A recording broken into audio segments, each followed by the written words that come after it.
This is JadeCast, your gateway to traditional martial arts and Chinese culture.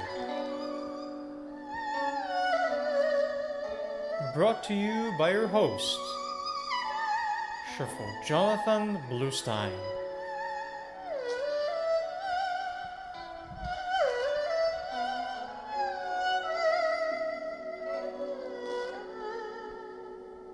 Hello everybody and welcome back to JadeCast. Today I would like to share with you some interesting thoughts and insights which are quite useful with regard to this new Chinese year, the Year of the Water Tiger.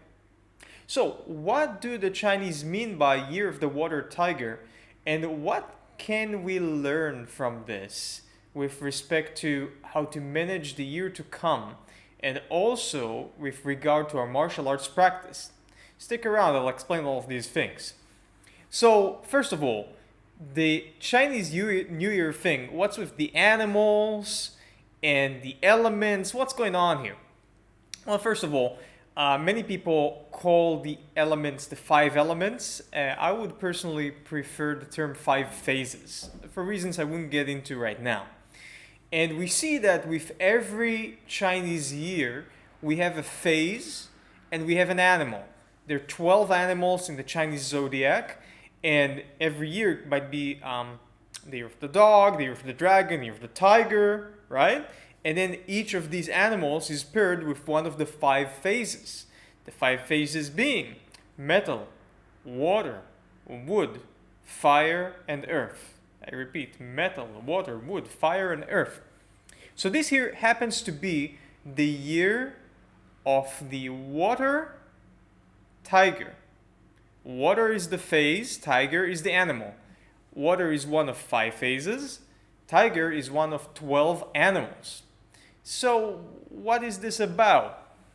Well, the Chinese traditionally for the past few thousand years have viewed mankind, or the human being, the human body, as being a microcosm of the bigger universe. In many spiritual and philosophical traditions from around the world, as in many esoteric traditions, there is the idea of as above, so below. And this is strongly believed by the Chinese people and Chinese civilization. It's a very strongly held belief which is non-religious by nature. So please do not mistake it to be something you need to worship or something that which necessarily clashes with another religion you might have. And the Chinese people think of religion in a different way than we do in the West. So for them to believe that there is a connection between the structure of the human body and the way humans operate and think and the bigger universe, such a thing is not a religious belief. It's more like a philosophical belief, one might say. It's not necessarily correlated with any specific religion. As a matter of fact, the majority, if not all, religions in China share this belief. So, when we are talking of as above, so below, according to Chinese thought as has been held for the past few thousand years, the human body reflects the heavens. Not in the Jewish or Christian or Muslim sense of it, but rather that the human body reflects the dynamics between the physical heavens and what's going on in the human life. So, the dynamic of the five phases is related to the five major planets in our solar system. And the dynamic of the 12 animals is related to the 12 months of the year and the relationship we have with the 12 constellations and the sun. So let me reiterate that and put it in different words. Essentially, there is a relationship between the planet Earth and the five major planets of the solar system. And there is also a relationship between planet Earth and the sun as well as the 12 constellations, which is reflected in the 12 months of the year.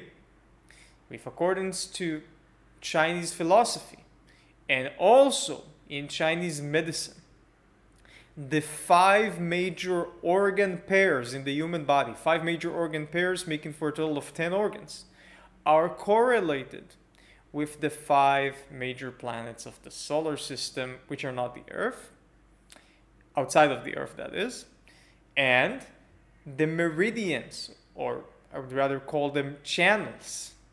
The 12 regular channels. There are in the human body 12 regular channels and 8 extraordinary channels. The 12 regular channels of the human body are correlated with the 12 months of the year, the 12 constellations, which are represented by the 12 animals of the zodiac, and the sun. And therefore, with accordance to Chinese thought and Chinese medicine and philosophy, the human body has the dynamics of 5 phases and also of 12 months of the year, or 12 periods relative to the sun, or 12 constellations. 5 phases in 5 pairs of organs, 12 constellations, 12 months of the year, relationship between Earth and Sun, 12 regular channels. So, when the Chinese say that the year that we have just begun is the year of the water tiger, they're talking about water being one of the 5 phases, tiger being one of the 12 animals, and therefore there is a relationship between these words, water and tiger, and organs and channels within the human body. In this instance, the water specifically relates to one of the 2 water organs. Could you guess which organs are the water organs? That's quite easy. The kidneys and the bladder. They have a lot to do with water. And this year it's the bladder. So when we say water, as in water tiger, we are talking about the water of the bladder, the physical, or maybe the Chinese medicine thinking of the bladder organ, which also mostly correlates with the physical bladder organ, but not necessarily 100%. Also, we have the tiger, and the tiger is one of 12 animals, right? And what number do we find that is 12 in the human body? We said 12 regular channels. So the tiger must be one of the channels, one of the so-called meridians in the human body. And in this case, we're talking about the lungs. So year of the water tiger can also be thought of as the year of the bladder organ and the lung channel. Interesting. Does it mean that the bladder and the lung channel only operate during this year? Of course not. They operate at all times when we're alive. So when they say water tiger or bladder lungs, what do they mean? They mean that during this year in particular, these organs might be a tad more active, a tad more dominant. Relative to other years, this year sort of unlocks the potentialities of the bladder organ and the lung channel. What do I mean by that? It's not me, it's the whole of Chinese civilization, right? I'm just your humble interpreter into the English language and into our Western cultures. But if according to how the Chinese think, it means that during the course of this coming year, so starting this February 1st and until January 31st of this year, roughly speaking, the heavens are aligned relative to the earth in a dynamic which makes us as human beings more capable of expressing the potentialities of the bladder organ, the lung channel, and the dynamics which exist between them. All right, very interesting. So, what does that mean for us in terms of our everyday lives? Let's make it practical. Well, I will give you the interpretations provided by my shifu, Professor Stephen Jakovitz, who's a professor of traditional Chinese medicine. So, and then I'll give you some ideas from my own experience and understanding regarding the emotions. So, Shifu Stephen says, during this year, we think about this dynamic between the lungs and the bladder. The lungs have the ability to take in and hold, and the bladder has the ability to expel out. This year, if we examine our lives and we examine this coming period of springtime, which is a good time to start new initiatives, then we might want to express the notions of being capable of breathing in outside influences, while of course keeping out something which is hazardous to us, but more so accepting into ourselves what comes from the outside and doing so wisely. The lungs are not solely responsible for the taking in of air. In Chinese thought, the lungs are also the controller of Wei Qi, the Qi of the exterior, the defensive Qi.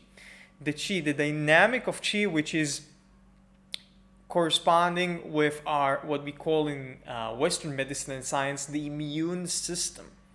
So the lungs, to a great degree, are responsible for our ability to hold off external pathogens, such as those who cause us colds, flus, and even COVID. So we want to accept into ourselves the outside influences, but also keep the lungs on the defense to be able to bounce off any negative influences like those I have just described. While the bladder can push out toxins and the excess of heat and damp heat, this is a Chinese medicine terminology, and essentially push out everything that's negative that's already inside of us, which has already been processed. So from this we take into our daily lives this general idea of, on one hand, accepting inward while keeping away the negative influences, but being more yin, taking in, that's the lungs, and pushing out what was already negative within us and allowing it to just flow out of us effortlessly, not holding it in. So we see a water tiger is a very flowing dynamic. The tiger is a very flowing animal, graceful. And the tiger isn't like an elephant. An elephant is sort of, bulky. And if you look at a sloth is stiff, right? And very slow. The tiger can be fast and agile. And the tiger can go around obstacles. And the tiger can receive and then push back. The bladder is like a water animal. It goes with the flow. Think about a squid that pushes out water, like a pump, like a bladder pushes out water. And then the pushing out of that water actually propels the squid forward. Here's a thing to think about. So, in addition, what else Professor Jakovitz has taught me is that for this year, there are two specific traditional Chinese herbs which are good to use. Now, of course, the use of Chinese medicinal herbs ought only be done with the expert diagnosis and advice and guidance of a certified practitioner of traditional Chinese medicine. So you should not do it without meeting with such a person and getting their professional opinion. All right? That being said, the view of Professor Jakovitz is that if it indeed fits your constitution and medical profile, then two herbs which are good to consume this year, and especially now in the beginning of the year, for maybe a week or two, are Huang Chi and Zexie. Why these two herbs? So Huang Chi is a very famous herb which tonifies the lung and the lungs, both lungs, and the spleen. Okay, so it works on our breathing system and our digestive system. Now, the lungs and the spleen are the two organs considered in Chinese medicine to be most important for the production of qi in the body. The lungs take the air in and produce qi from that air. The spleen takes the qi from the food and produces qi from the food and as well as the beverage. And together these combine and eventually become the qi that the body uses. So we all know if we have good air, good water and beverages, and good food, then we have a lot of energy. We have a lot of qi in our bodies. That's obvious. Everybody knows that, including people who have never heard of traditional Chinese medicine. And therefore, Huang Chi is naturally a herb which helps produce qi because it enters the channels of the lungs and the spleen. And Huang Chi is also involved in the maintenance and strengthening not only of the qi of the lungs. Yeah, so it's helpful for the qi of the body, but also specifically for the qi of the lungs, the lung organ. But also it is very beneficial for strengthening a person's wei qi. We said the qi of the exterior, the defensive qi. It's that qi that we said is helpful for warding off exterior pathogenic invasions, flus, colds, COVID even, right? Potentially so. And therefore, Huang Chi is very fitting for a year of a tiger, and a tiger is associated with the lung channel. Then we have Zexie. Zexie, and I'll spell the names of those herbs. So Huang Chi, Huangqi.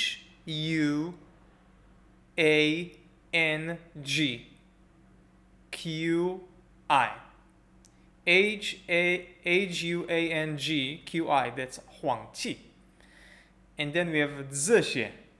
Zexie is Z-E-X-I-E.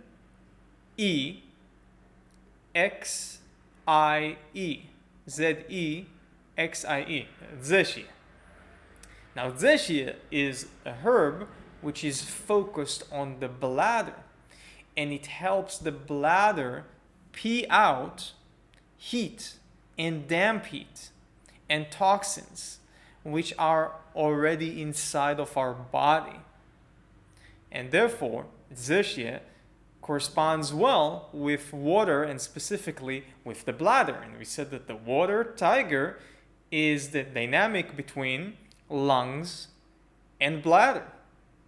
Now, on top of that, Huang Chi is a herb which, by its influence on the lungs and the spleen, also assists the bladder in pushing out excess in the body, and especially an excess of dampness, especially for people with edema, and edema which is caused by a weakness of the spleen.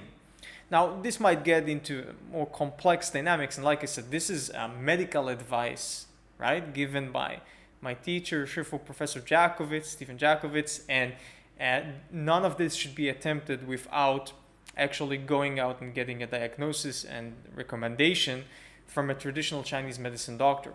Also, you ought to know that there are very specific ways to prepare herbs in traditional Chinese medicine, And you can't, first of all, you can't just eat them, all right? So don't try that. And most of them are not edible per se. And if you don't prepare them in a very specific way, then they would not have the medical benefits I've just mentioned, and often very little medical benefit at all. So please take that into consideration. Now, I would like to add a few more notes and ideas based on my own personal experience and interpretation with regard to the emotions. So in traditional Chinese medicine, there is an idea that the 5 phases and the organs associated with them each have related emotions. So in traditional Chinese medicine, one speaks of 5 emotions. And the emotions typically associated with the lungs and the bladder are the emotions of grief and fear.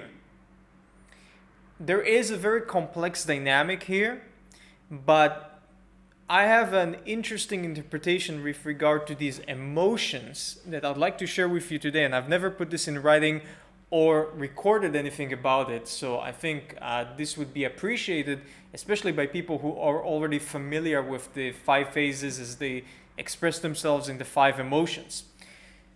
My understanding is that actually each of the organs, of the 10 organs of the body, doesn't necessarily have one emotion, but rather it has an emotional dynamic, an emotional scale to it. So traditionally it is said that the lungs are associated with grief, but I see the lungs as an emotional scale between grief and the feeling of being blessed, and I'll get to that in a moment.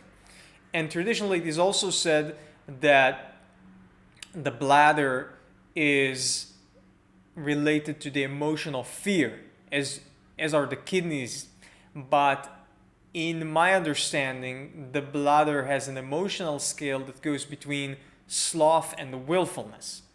All right, I'll explain that in a second. So, for every organ, or for every phase, the emotion that I see most relevant is what I deem the natural emotion. The metal phase is associated with 2 organs. The metal phase is associated with lungs and large intestine. And in the context of the Chinese zodiac, we said the metal phase is associated with the tiger. In terms of the 8 trigrams, by the way, metal phase is associated with the trigram of Qian, which is the trigram of heaven. So the natural emotion that I see, the middle of the scale emotion for the metal phase, is that of solemnity. And then there are 2 extremities which are on either side of solemnity. So if we look at the lungs, the 2 extremities that I understand are the thing blessed, which is not usually said to be an emotion in English, but it is. The feeling of being blessed, someone being blessed is essentially an emotion, okay? And at the other side of the scale is the traditionally spoken of emotion of grief. And by the way, these are opposites, being on 2 sides of that scale. So, a person who is grieving is almost the exact opposite to a person who feels that they are blessed. Grief is, you could say, the feeling that you have no blessing, you're not blessed. It's quite the opposite. And feeling blessed is the opposite of grieving. So, generally speaking, if you utterly and completely feel blessed, then even if you have a little bit of sadness, you're not grieving. And if you're grieving, you typically don't, as you're grieving during that process, you don't feel that you're blessed. Now we can, by the way, use this very effectively, and you should try it when someone is grieving. You should make an effort to very gently speak with them about those things in their lives which make them feel blessed. And this is extremely helpful in helping people get out of grief. I've done it numerous times with many different people, usually in the context of someone close to them having passed away. Trust me, it is very effective. You should try it. So, we said that the lungs are on the scale between grief and being blessed, and the natural emotion is solemnity. I'll go back to the water tiger in the ear in a moment. Then with the bladder, we are on a scale at the middle of which we have confidence. Okay, so traditionally it's said kidneys and bladder are associated with fear. I say confidence. Confidence is the natural emotion of the bladder, and then the extremes of its emotional scale. On one side, it's willfulness, and on the other side, it's sloth. Now, with bladder, it's very easy to understand, right? Willfulness is I have the will to push out the pee, and sloth is the pee doesn't come out, which are two very well-known medical problems and dynamics with the bladder. And some people have urinary dripping, like the urine escapes out, and other people just can't make themselves pee. So these are two opposite problems, sloth and willfulness. And in the middle, we have confidence. Why this confidence? With regard to the bladder, if we look at the organ, look at this medically, confidence is I have the confidence when I need to pee, I pee. When I don't need to pee, it doesn't come out. That's confidence. And of course, confidence is also an emotion that we can have in everyday life. So, year of the water tiger is in part the year in which we have more of a potentiality due to the dynamic between the heaven and earth, right, as above so below. We have greater potentiality for the dynamic between these two natural emotions that relate to lungs and bladder. These are the emotions of solemnity and confidence.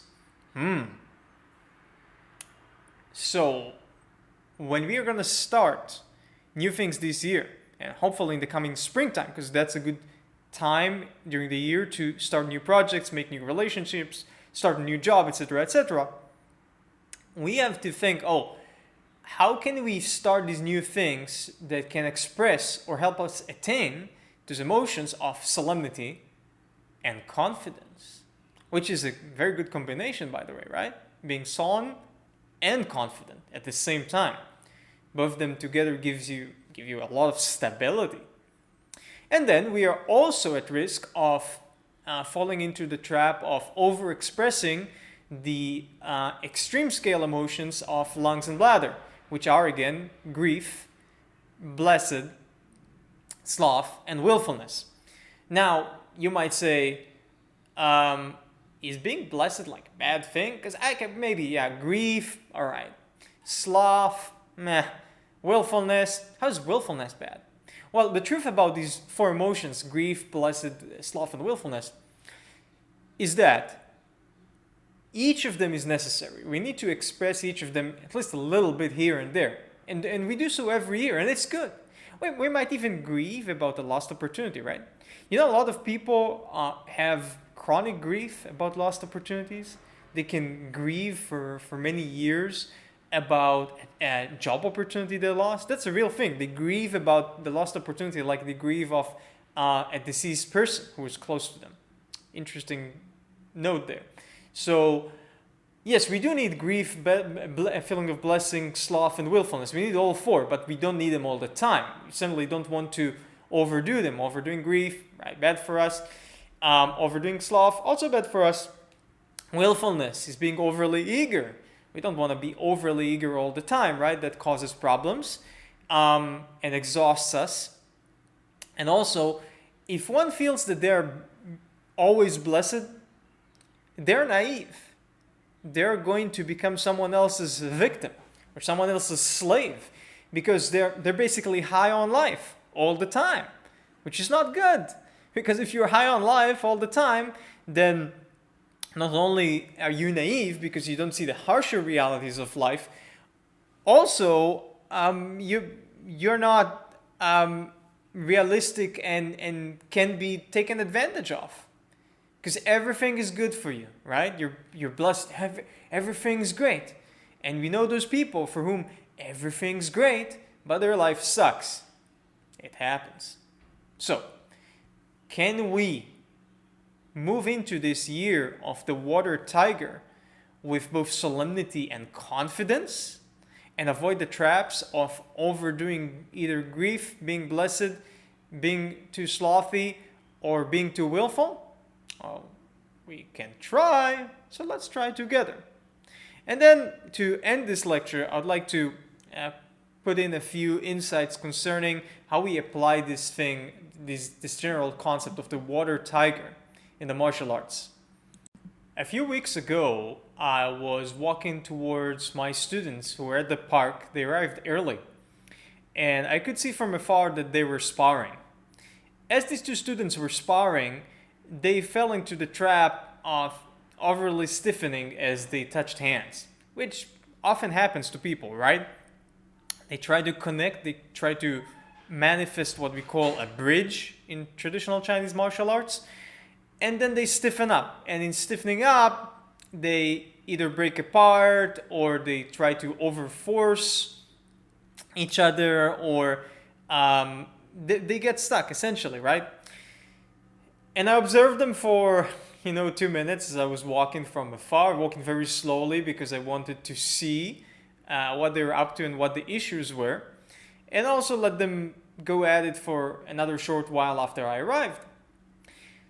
And then I sort of resorted to teaching them a method of how to avoid those pitfalls that they were falling into. And thinking about it today, I realized this method is really what you could call a water tiger method. So, first of all, why a tiger? We are looking at the situation in martial arts fighting or sparring with which you are leaping at somebody, right? So you are on the attack, you're aggressive like a tiger. That's the tiger aspect. But then my students were behaving like a metal tiger.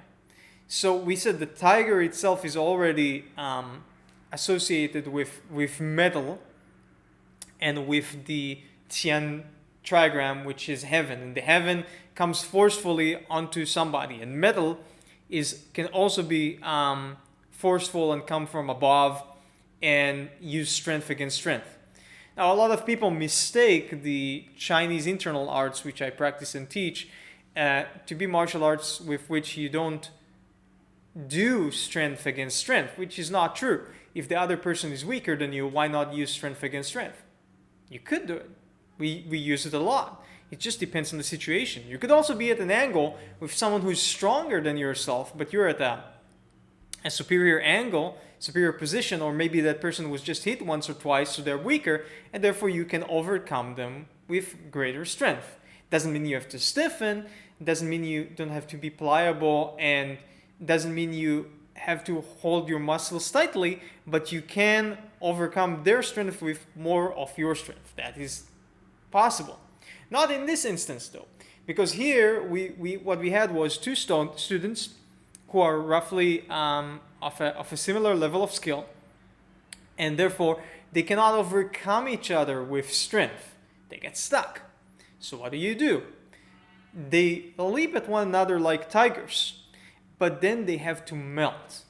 And that's exactly the verb that I used when I spoke with them, to melt. So, when they touch the opponent's arms, either with one arm of theirs or two of their arms, and let's say it's forearms touching forearms, the forearm or forearms which are touching the opponent remain in place or almost in place, and they hold their position. The rest of the body melts forward ever so slightly by an inch, 2 inches, maybe a few inches, right? Could be maybe 10, 20 centimeters. And what is essentially happening is that one point of contact, the point of contact at the forearm, remains stable or mostly stable, because it can move a little, whilst the rest of the body continues to move forward. Not a lot, but does continue. And as it continues to move forward, it's almost as if it's hot chocolate poured over an ice cream. It's like a semi-fluid substance which covers something which is harder than it. If we were to pour something that is oily and rubbery over a hard object, this is what I mean by melt. But usually when we do this in everyday life, we pour something on top of something else, right? I'll think of when we have a woodworking project and we use polyurethane or shellac or any other cover that we're going to coat the wood with, and we pour it atop the wood, then this thing is this viscous fluid that flows over the hard substance. This is what I mean by touching the opponent, maintaining the position where you touch the opponent, but melting towards the opponent. But typically, unless you're much taller than the opponent, the vector of force is not from above to below, though it could slightly be, but rather it is more horizontal. So the opponent feels something very strange. The opponent feels as if you stiffened up because you keep the point of contact immobile or almost immobile. And a little bit hard, not stiff, but hard. And the rest of your body melts forward. Now, it's a bit difficult to explain with words, of course, one has to show it, but you might get the general idea. And then, what happens is the opponent reacts to your point of contact. So the opponent reacts during that fraction of a second. He reacts to the idea that you are immobile and in place. So this is how the opponent arranges his structure, while your body continues to gain the superior position by moving forward in melting. Also, the opponent feels two contradictory types of force. The force that's touching the opponent is hard. The force that is coming towards the opponent with the rest of the body is soft. This confuses people's nervous system. And then, after you've melted a few inches forward, maybe 10 centimeters, 20 centimeters, then you bring your structure back together. You rearrange your structure in the superior position and hold it firmly, so that from that new position, the opponent is suddenly surprised because they were not aligned well to meet you at that position. They aligned themselves to meet with the force that was holding or feeling against their forearms. I'm not saying you necessarily have to hold them. And then the opponent is caught by surprise and you can move them more easily any way you like, flow into any technique you like under the circumstances. So I hope that's clear. And that is an application of the idea of water tiger. We can see the tiger here. We can see the water quality here. Also, if we go back and we think of the dynamic between lungs and the bladder, the lungs allow us to accept. So we move towards the opponent, but we accept the opponent into us, into our structure, so to speak, by melting into him. That's the lung dynamic. It's like taking a breath in. That's the melting. You can even take a breath in as you do it. First, you gain control of the opponent momentarily, even if it's not great control, but it's some measure of control on contact. And then you inhale yourself in, literally. And then the bladder, what does it do? It pushes out, right? So you take in and you push out. But the bladder and the lung are not, they're in different locations in the human body. The lungs are at the top, the bladder is at the bottom. So what do we learn from this? We learned that using the water tiger in martial arts, we take in with one part of our structure, say the upper part, and we might release with another part of our structure. For instance, from the legs, or even with kicking. Kicking from short range, that would be the lower part. And that would be an application of the water tiger in martial arts. And that might be a skill you'd like to practice a little bit more during this coming year. Hey, if you enjoyed this lecture, please, by all means, tap that subscribe button. There are many, many more interesting lectures, videos, interviews, you name it, coming on this channel over the next months and years. Trust me, there's gonna be a lot more. And if you would like to learn more about traditional Chinese martial arts, traditional Chinese medicine, or various other fascinating topics, then you can go on Amazon, where I have several best-selling books, such as Research of Martial Arts, or The Martial Arts Teacher, By the way, for The Martial Arts Teacher, make sure to get the extended 2nd edition. Thank you all for listening, and may you have a wonderful year of the Water Tiger.